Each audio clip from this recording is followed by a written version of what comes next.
Andrew Gustafson vivía en Townsend, Massachusetts, con su esposa y sus 2 hijos. Intentó ponerse en contacto con su esposa, llamando a su casa en Townsend, pero ella no contestó, así que se preocupó.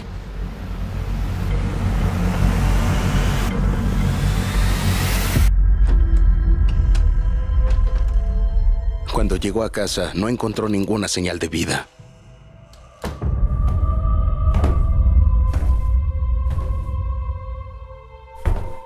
Le habló a su esposa y no contestó. Le habló a sus hijos y no contestaron. Y empezó a sentir terror en su interior. Subió a la habitación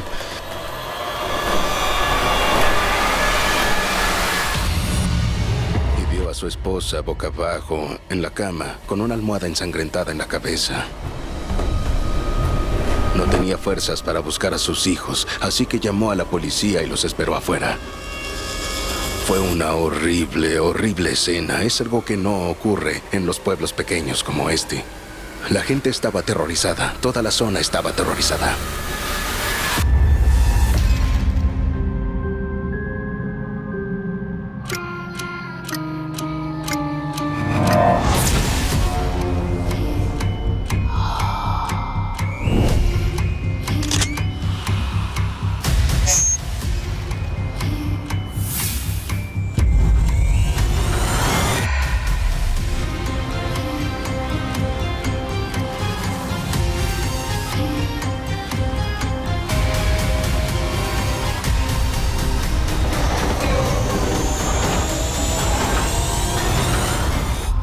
Asesinato en la calle Elm.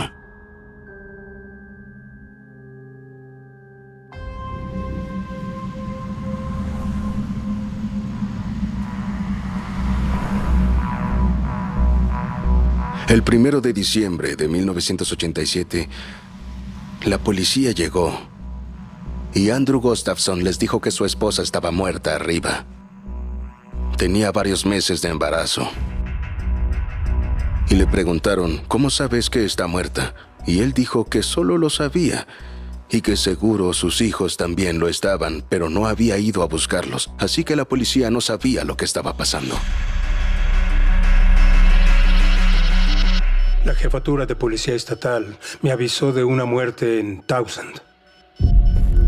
Subimos las escaleras y en la habitación vi el cuerpo de Priscilla Gustafson en la cama. Parecía haber impactos de bala atrás de la funda de la almohada, la cual tenía en la cabeza. Estaba medio desnuda. Tenía una mano atada a la cama. Y en la cama de noche había una cerveza medio vacía, lo que me pareció muy extraño, y un paquete de condones abierto.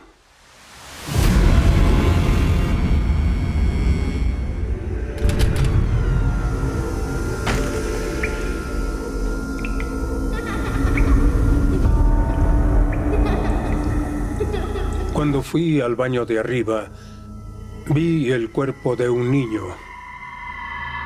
como de 5 años, boca abajo en la bañera. Intentamos separar ese tipo de escenas para que no afecten el trabajo que hacemos, pero tengo un recuerdo vívido de ese niño en la bañera.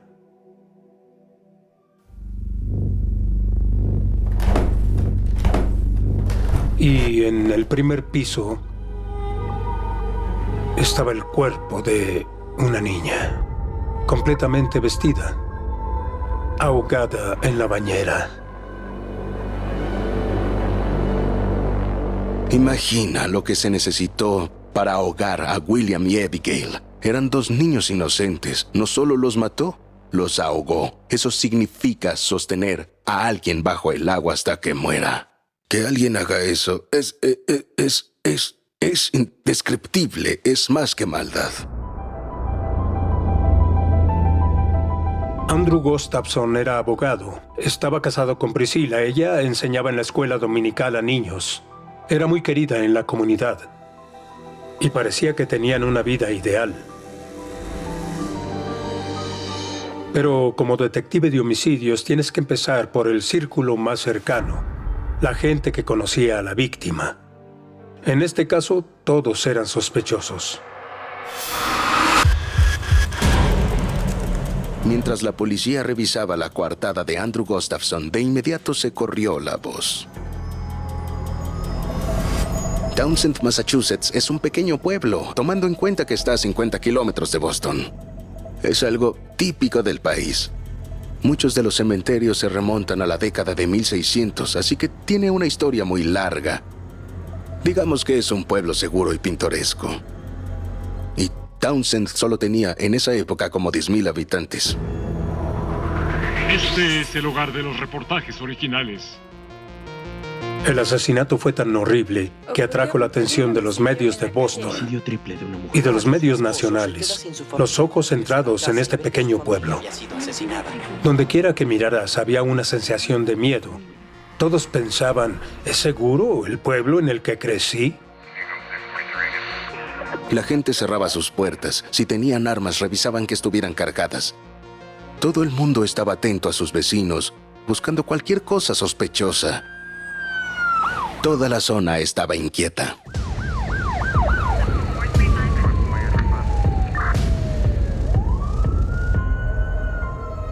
La policía revisó la coartada de Andrew Gustafson y quedó claro que no estaba involucrado en los asesinatos. Este pobre hombre perdió a su esposa, perdió a su bebé y perdió a sus 2 hijos. Todo al mismo tiempo, sin aparente motivo. Debe haber sido el peor día que alguien pueda imaginar.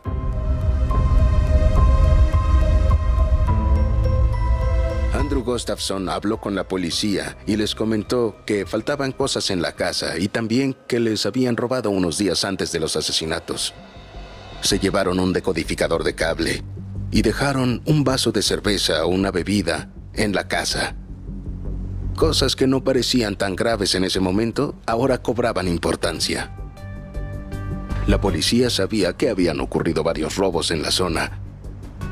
Así que cuando Andrew Gustafson le dijo a la policía de ese robo, pensaron que podrían estar relacionados. La policía tenía la teoría de que Priscilla y William llegaron a casa y se encontraron al ladrón y que éste los asesinó por impulso. Abigail llegó a casa después. Fue a la última que asesinó. La policía consideró la opción de que el robo había sido interrumpido. Pero todo el mundo sabía que había un asesino suelto. Nadie sabía dónde iba a aparecer o qué horrible crimen cometería después. En ese tiempo yo era teniente de policía de Pepperell, Massachusetts. Cuando supe de los asesinatos y de la naturaleza de los mismos, me sonó algo que Daniel LaPlante haría. A él le divertían esas cosas. Ya lo habíamos arrestado por varios cargos de secuestro. Podía ser sospechoso si nos basábamos en su pasado. Muy bien. Pero era alguien menor. Daniel LaPlante era solo un chico de 17 años. Pero no era un adolescente cualquiera. Era un individuo peligroso, frío, calculador, un joven muy inteligente. Estaba creciendo en esa actividad. Sus actos criminales pasaron de los allanamientos rutinarios a los actos más siniestros y extraños que jamás había visto.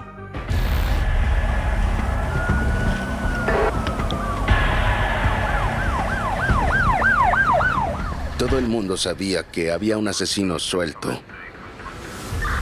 Y todos estaban asustados. La policía pidió a la gente que se quedara en casa y que cerraran muy bien sus puertas, ya que no tenían idea de qué buscaba el asesino. Que hubiera habido una serie de robos parecía una conexión debido al robo anterior en la casa de los Gustafson. Pero, ¿los robos sí estaban relacionados? Eso no lo sabían. Hicimos una lista con los sospechosos habituales.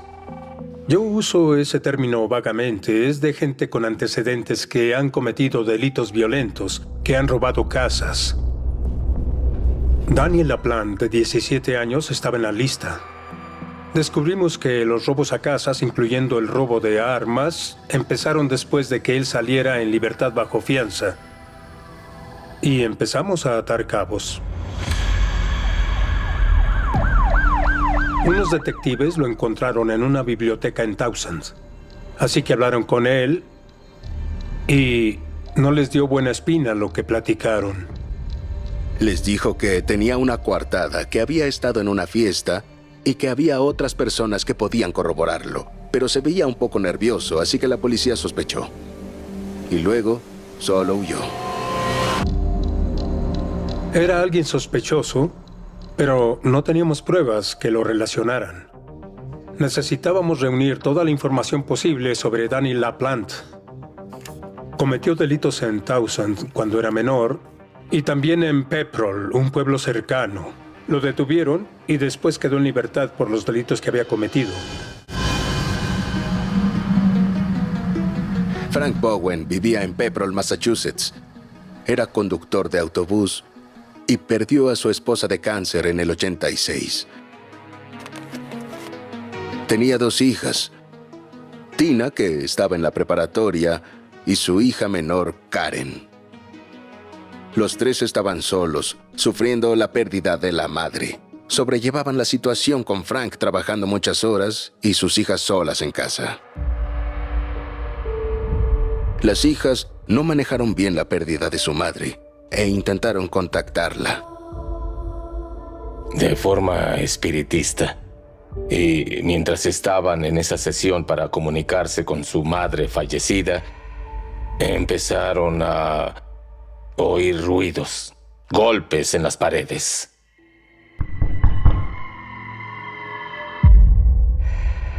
Y creyeron que podía ser una señal de su madre fallecida.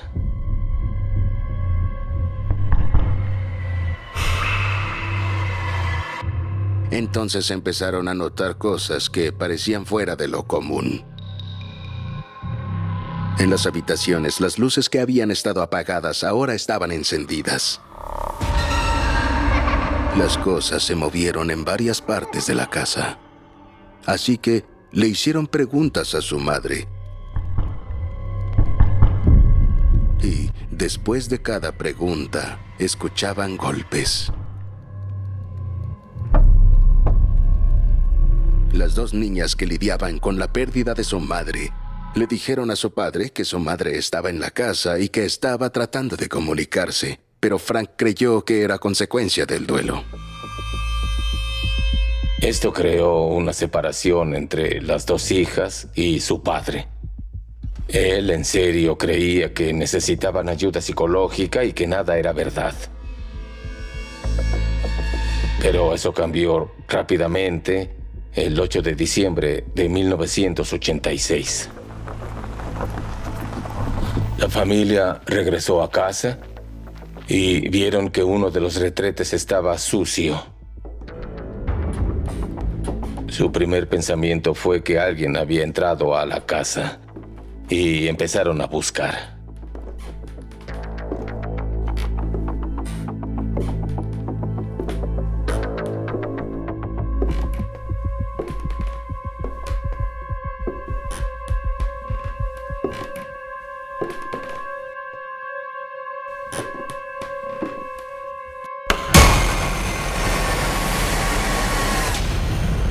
Subió a su habitación, Frank vio a un hombre con un abrigo enorme con pintura en la cara y un hacha en la mano. Fue como una película de terror. Y secuestró a la familia. Fue algo deliberado. Estaba muy tranquilo y parecía no temerle a nada. Los ató en esa habitación y los dejó ahí solos.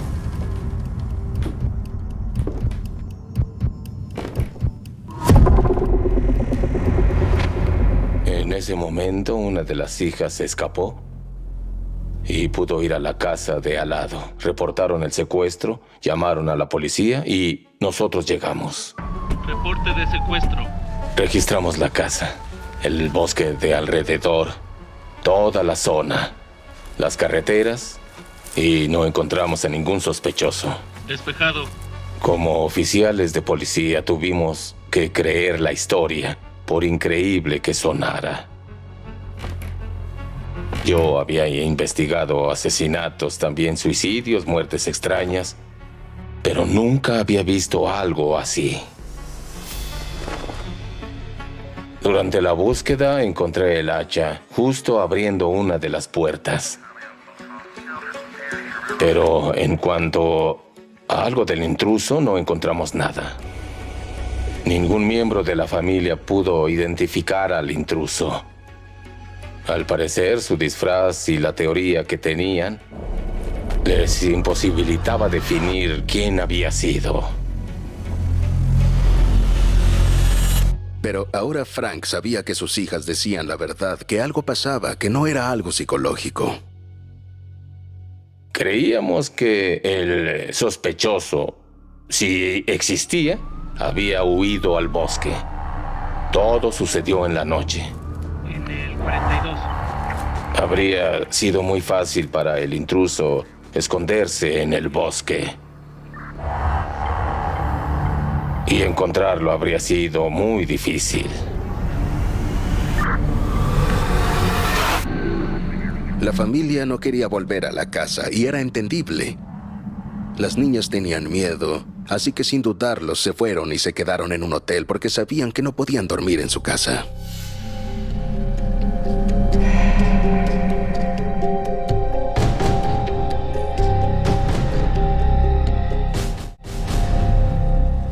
Dos días después, Frank fue a su casa.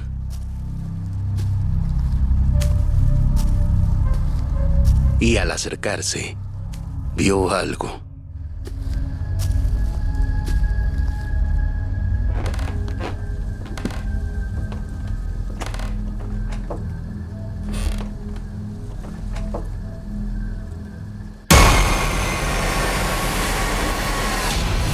Vio al mismo hombre de esa vez.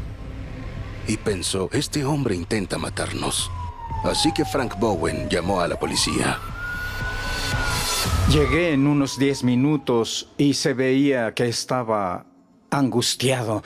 Y dijo, acabo de verlo, está en la ventana, me saludó. Le dije, bueno.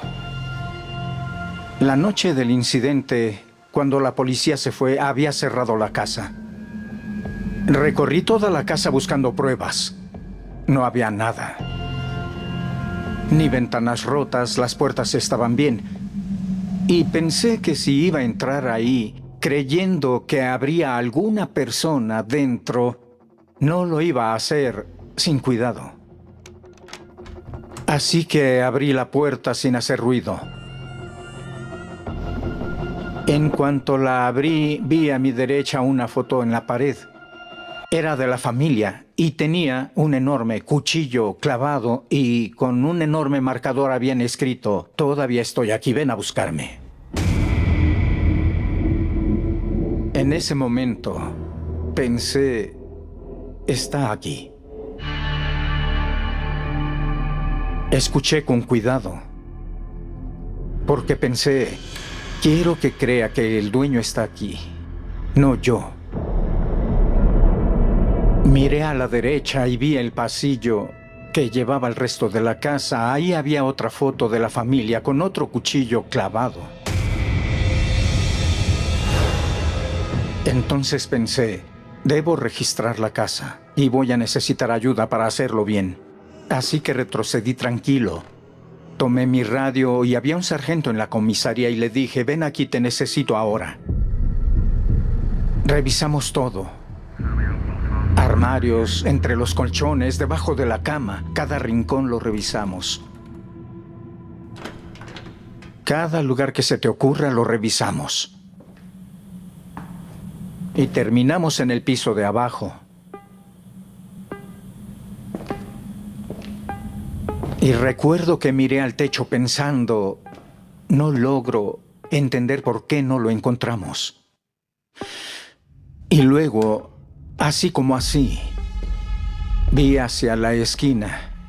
Estaban las tuberías del baño de arriba. Como a nadie le gusta verlas, construyeron una pared para ocultarlas. Vi la pared y pensé, hay espacio para que alguien pueda esconderse.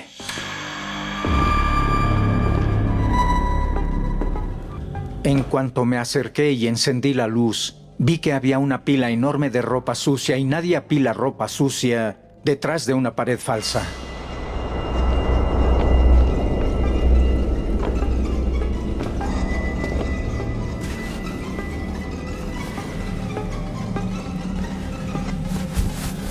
Moví un par de prendas y vi cabello negro. Y pensé, lo tengo. Me miró con el rabillo del ojo y lo vi aterrado. Le dije, quiero ver tus manos muy despacio. Creí que tenía una pistola justo así. Levantó las manos muy despacio, no tenía nada. Me acerqué, lo tomé del brazo y le dije, vámonos. El intruso era un chico de 16 años. Su nombre era Daniel LaPlante. No era un adolescente ordinario. Es más, no era un criminal ordinario. Después de haber arrestado a muchos jóvenes, me sorprendió bastante su despreocupación. Este joven, a pesar de su edad, era muy peligroso. Y por primera y última vez en toda mi carrera, me salté el proceso habitual de tomar solo 2 fotografías. Y tomé 6, porque creí que se necesitarían en el futuro.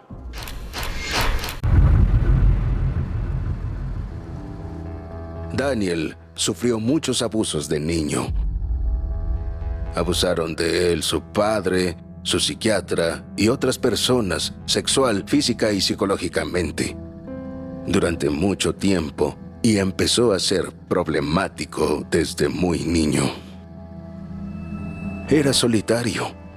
Era alguien que no sabía tratar con otras personas, y eso solo empeoró con el tiempo. Fue detenido a petición mía, sin fianza, por los cargos de secuestro, pero también para una evaluación mental. En aquel momento, hablamos con el asistente del fiscal para que se centraran en el caso y llegaran ante el juez. Es decir, para que el juicio no se retrasara. Ser el objetivo de un psicópata como este es realmente impactante. Una vez que arrestaron al sospechoso, descubrieron que Tina había salido una vez con Daniel LaPlante. Él la había contactado por teléfono y finalmente tuvieron una cita y fueron por un helado. Él mintió siempre por teléfono, mintió completamente sobre quién era y cómo era. Ella tuvo un mal presentimiento, así que no lo volvió a contactar. Entonces, esa única cita llevó a este tipo a acosarla y a vivir dentro de las paredes de su casa.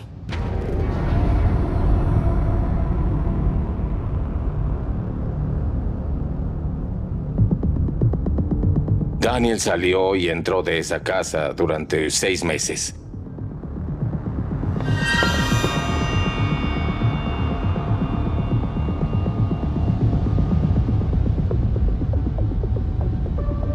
Uno de sus actos fue quitar los enchufes eléctricos para poder espiar a toda la familia.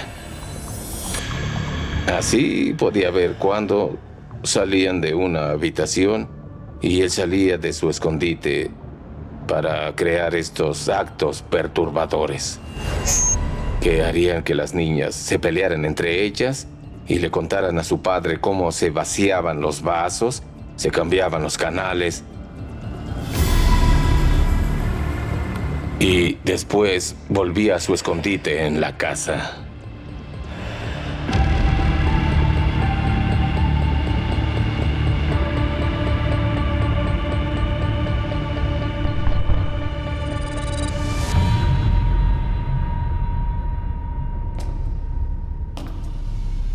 Todos recuerdan aquella vez en la que creyeron oír algo en el sótano.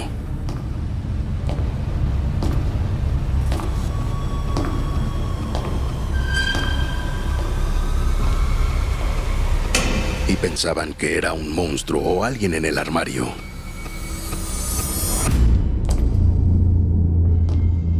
En este caso en particular sí era verdad.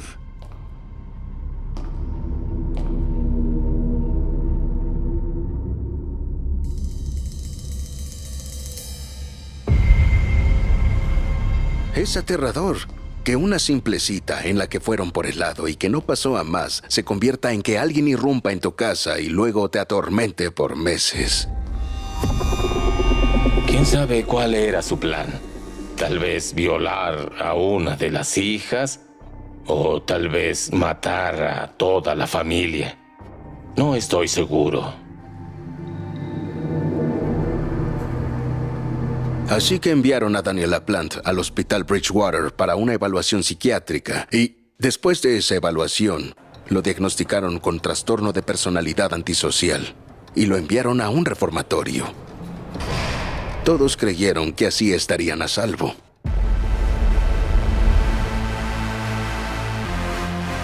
Daniel LaPlante vivía en la calle Elm y estaba a solo 1,5 kilómetros de la casa de los Gustafson, excepto que Daniel LaPlante estaba en un reformatorio. O eso creían.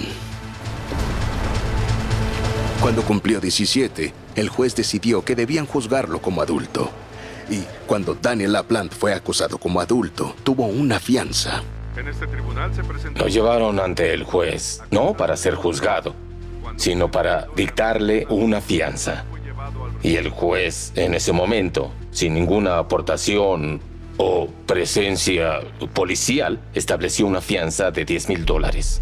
Su madre hipotecó su casa y pagó la fianza de $10,000 para sacarlo.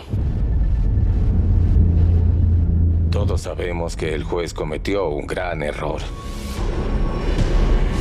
Daniel LaPlante era muy peligroso. Era capaz de aterrorizar a una familia hasta secuestrar. Cuando me enteré de los asesinatos, me pregunto qué estará haciendo Daniel LaPlante ahora.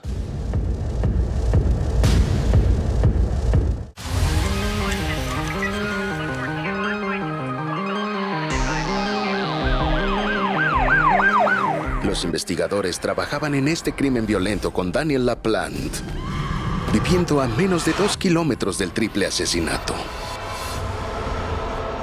Creo que era obvio para la policía, pero no tenían ninguna prueba para vincularlo a los asesinatos aparte de su proximidad a ellos y su pasado violento. Daniel LaPlante vivía con su madre, su padrastro y su hermano en la locación de West Townsend. Descubrimos que Daniel LaPlante había sido detenido por aterrorizar a una familia en Pepperell. Tenía 16 años cuando este caso ocurrió. Y poco después, lo juzgaron como adulto, lo que le permitió tener la libertad bajo fianza por $10,000.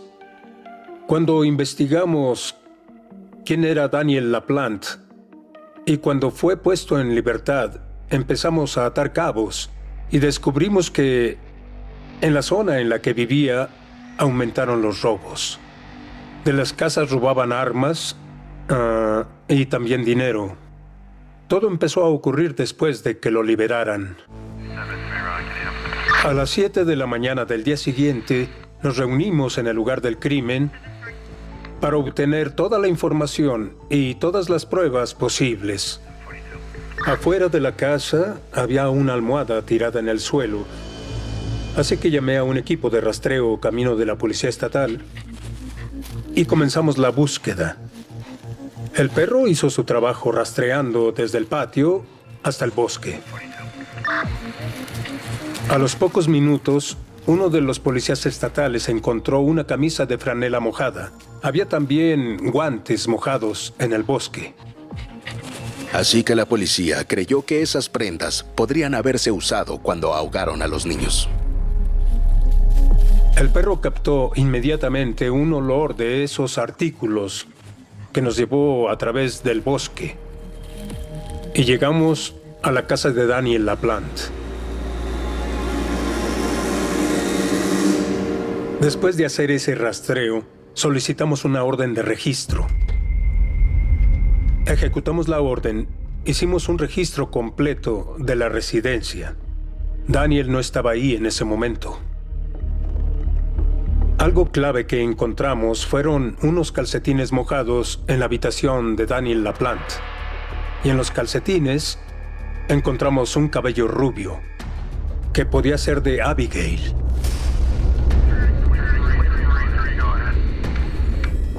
Además de eso, encontramos algunas balas. Las balas coincidían con los cartuchos que se utilizaron para asesinar a Priscilla Gustafson. No había duda de que íbamos bien. Después de encontrar todo eso, solicitamos una orden de arresto para Daniel LaPlante. Para ese entonces, Daniel había huido y empezó la persecución. Dimos a conocer su foto a los medios y los medios la distribuyeron. 24 horas después del triple homicidio de la familia Gustafson en Townsend, la policía sigue buscando a su asesino. En las noticias de las 6 y de las 11 publicaron su foto. Queríamos que supieran que buscábamos a Daniel LaPlante y animamos a cualquiera que pudiera ayudarnos a que diera una pista. Los medios de Boston y de Worcester y de todo Massachusetts estaban atentos a Townsend y Pepperell. Y como reportero, yo hablaba con los agentes de policía, los jefes de policía. Todo el mundo estaba agobiado y agotado. Aquellos que estaban fuera de servicio volvieron. Todo el mundo estaba involucrado. Por primera vez en mi carrera policial y por última vez me puse mi chaleco antibalas. Sentí que Daniel se dirigiría al noroeste de Pepperell, porque ya lo conocía.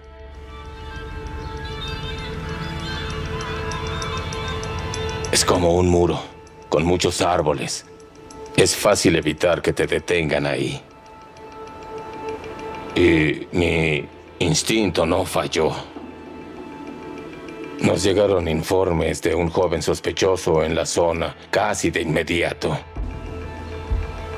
Se encontraba en una zona boscosa delimitada por 4 carreteras. Así que rodeamos esa zona. Me detuve en la entrada de una de las casas y una señora me dijo: sé por qué están aquí. Acabo de llegar a casa. ¿Podrían revisarla antes de que vuelva a entrar? Y le dije: por supuesto que sí, señora. Le pedí a mi compañero que se quedara en la entrada. Entré a la casa de la señora y no tardé más de medio minuto y oí un golpe fuerte arriba. Rápidamente le pregunté a la señora: ¿tiene mascotas? Y me dijo: tengo un gato. Y le dije: eso no fue un gato.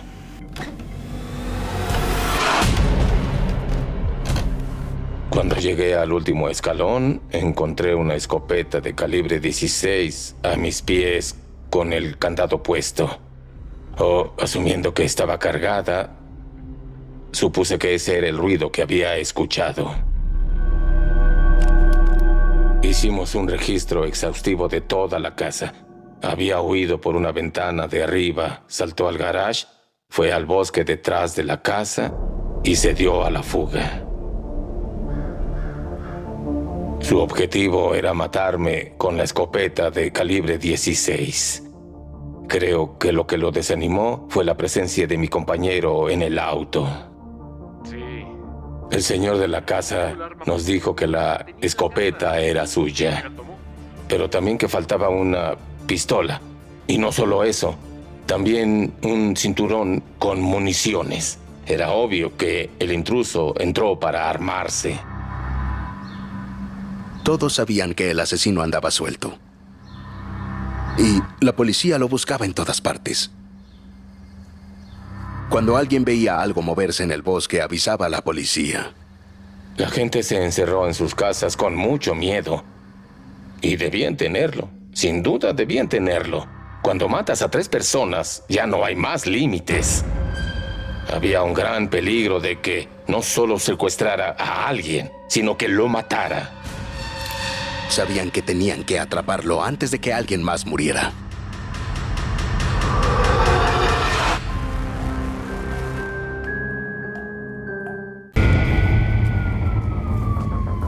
Fue una de las mayores persecuciones en la historia de Massachusetts. A donde voltearas había una patrulla con un oficial buscando a Danny LaPlante. Sabíamos que este chico era peligroso. Sabíamos que tenía el potencial de matar de nuevo. Necesitábamos sacarlo de las calles. Hay que recordar que era un chico joven que se escondió en las paredes, que se abrió camino en un bosque. Era un chico bastante experto en huir. Había un asesino suelto y a todos les preocupaban sus hijos. Todos se quedaban en casa. La gente no salía. Todos tenían miedo cada vez que salían de casa. Se llamaban unos a otros y veían cosas. Llamaban a la policía si veían un auto desconocido por su calle. Realmente fue una época en la que todos estaban preocupados por su seguridad y la de sus vecinos.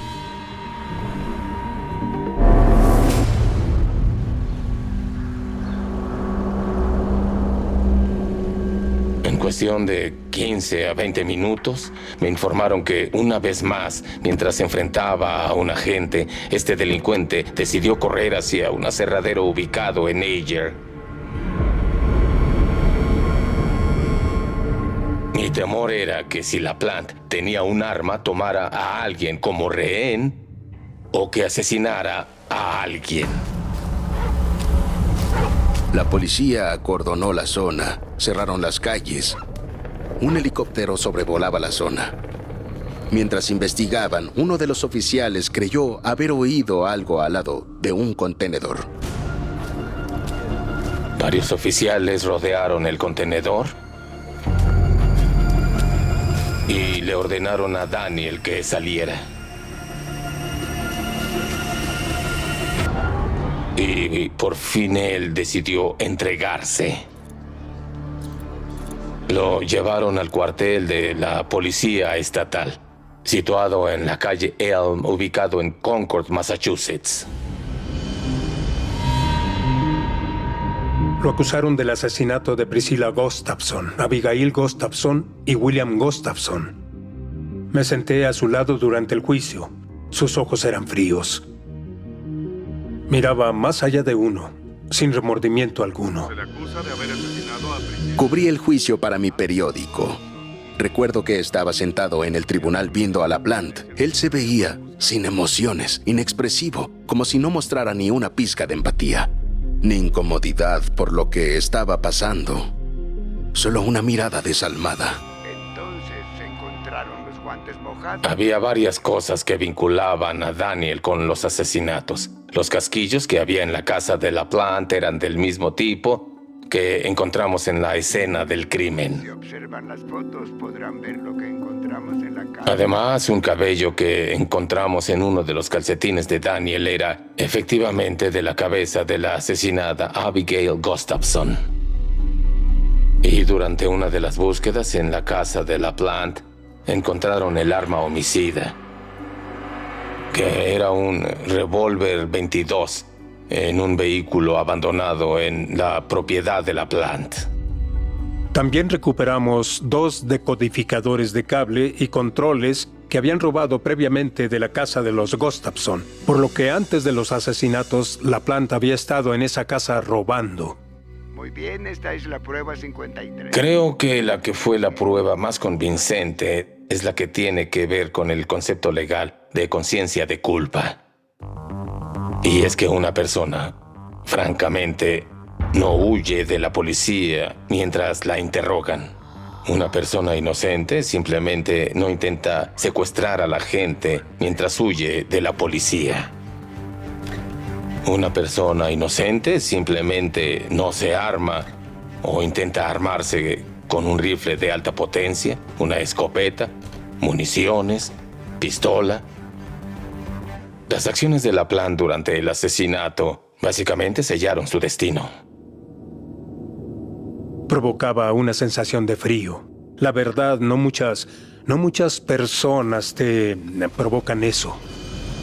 El asistente Tom Morley, que procesó el caso, y muy bien, presentó el caso diciendo que esta familia estaba viviendo una vida de alegría. Con 2 hermosos niños, otro en camino. Esta terrible persona irrumpió en su casa y se las arrebató.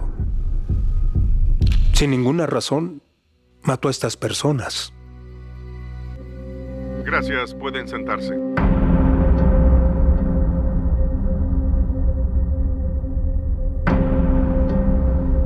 En el tribunal, irónicamente situado en la intersección de la calle Elm y la calle Gorham, el jurado declaró a Daniel LaPlante culpable del asesinato de 3 miembros de la familia Gustafson. Culpable de asesinato en primer grado. Lo sentenciaron a 3 cadenas perpetuas consecutivas, sin posibilidad de libertad condicional.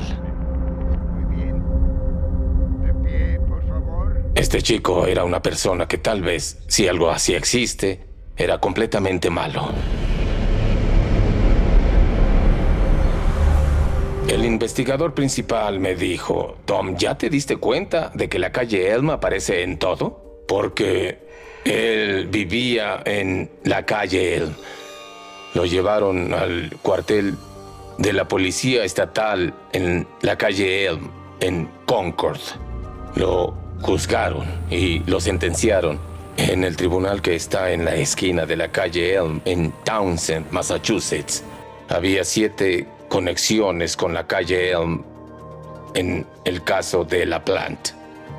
Y eso es algo raro. ¿Se hizo justicia? Creo que según la ley se hizo justicia. Pero ¿cómo puedes recuperarte de perder a tu esposa, a tus 2 hijos y a tu bebé no nacido? Así que él no estaba libre. Pero en cuanto a la familia Gustafson, no puedo responder a esa pregunta. Un caso como este es muy, muy lamentable. Es tan horrible que la gente nunca lo supera. Y es una situación que hace que la gente se detenga y piense cómo un ser humano puede hacerle esto a otro. No puedo olvidarlo. Lo cubrí como reportero, pero no he podido olvidar este caso. Era el mal mostrando su cara. Con 2 hermosos niños, otro en camino, esta terrible persona irrumpió en su casa y acabó con ellos. Sin ninguna razón, mató a estas personas. No había ningún motivo para que lo hiciera. Aparte del hecho de que entraron cuando él estaba en esa casa. Esta persona era fría, el mal personificado. En 2017 se ilegalizó la cadena perpetua para delincuentes juveniles. La condena de Daniel LaPlante se redujo a 45 años. Tendrá 62 años cuando pueda ser puesto en libertad en 2033.